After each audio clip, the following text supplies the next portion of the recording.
শ্রীলঙ্কা আর বাংলাদেশের মধ্যে পার্থক্য এ হচ্ছে বাংলাদেশের অবস্থা।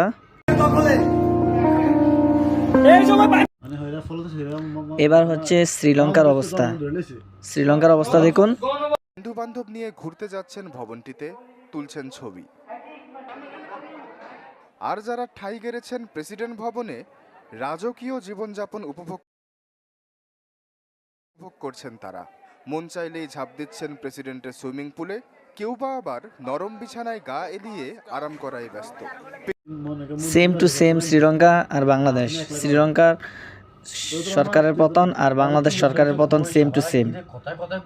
তারা কিরকম বিলাসী জীবনযাপন করতেন।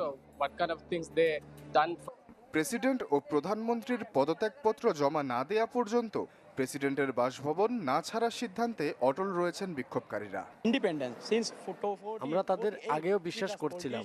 দেখুন আজ সেই বিশ্বাস আমাদের কোথায় এনে দাঁড় করিয়েছে। রাজধানী কলম্বো সহ বিভিন্ন স্থানে